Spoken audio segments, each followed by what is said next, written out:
전국적으로 교회발 집단 감염이 심상치 않습니다. 방역 수칙을 지키지 않은 교회에서 하루 수십 명씩 감염자가 나오고 있습니다. 취재기자 연결합니다. 이문석 기자. 네, 전국부입니다. 네, 오늘 충남 당진시 교회에서 30여 명이 무더기 감염됐다는 소식이 들어왔는데요. 어떤 내용입니까?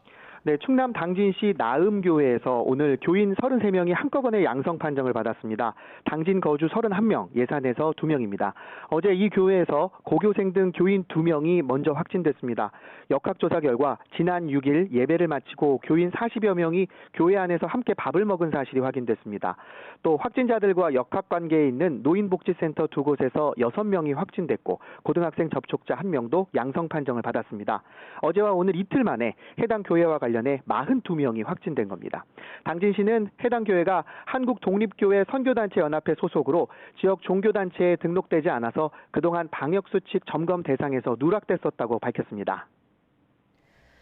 네, 어제 30명 넘게 확진된 대구 영신교회에서도 추가 확진자가 12명이 더 나왔다고요. 네, 그렇습니다. 10명은 교회 신도였고 2명은 접촉자로 파악됐습니다. 이달 초 대구 영신교회에서 교인들이 마스크를 착용하지 않고 찬양 연습을 하고 식사 모임을 한 사실이 드러났습니다. 먼저 목사와 어머니 등 3명이 확진된 뒤 지금까지 이 교회와 관련해 47명이 양성 판정을 받았습니다. 교회발 집단 감염은 전국 곳곳에서 진행되고 있습니다. 충북 제천의 한 교회에서 9명이 한꺼번에 확진 판정을 받아 방역당국이 교회를 폐쇄했습니다. 역학관계가 있는 다른 2교회도 폐쇄 조치했고 오는 20일까지 시내 모든 교회에 집합금지 명령을 내렸습니다. 교회 모임 참석 사실을 숨긴 첫 확진자는 감염병 관리법 위반 혐의로 경찰에 고발됐습니다.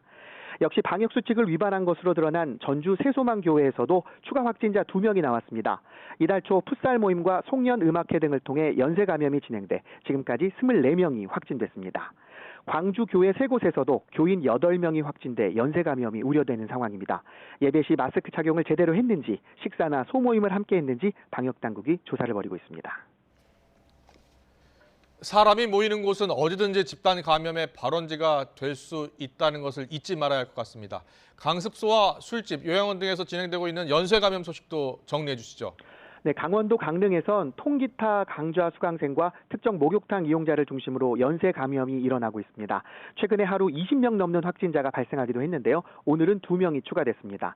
강릉시는 사회적 거리 두기를 2.5단계로 올리고 오늘부터 전 시민을 대상으로 진단검사를 시작했습니다. 부산에서도 지난 금요일 하루에만 82명의 확진자가 쏟아졌는데요. 인창 요양병원과 관련한 확진자가 현재까지 88명, 초연음악실 관련 확진자는 보름 동안 200명을 넘었습니다. 지난 9일 시작된 광주 교도소 집단 감염은 마무리되는가 싶다가 오늘 재소자 6명이 양성 판정을 받아 확진자가 23명으로 늘었습니다. 대전과 충남에선 특이하게 술집 관련 집단 감염이 이어지고 있습니다. 대전 유성구 관평동 맥주집을 중심으로 현재까지 67명이 확진됐습니다. 또 충남 서산 술집에서 시작된 집단 감염도 아르바이트생 3명이 격리 해제전 검사에서 양성 판정을 받아 확진자가 21명으로 증가했습니다. 지금까지 전국부에서 YTN 이문석입니다.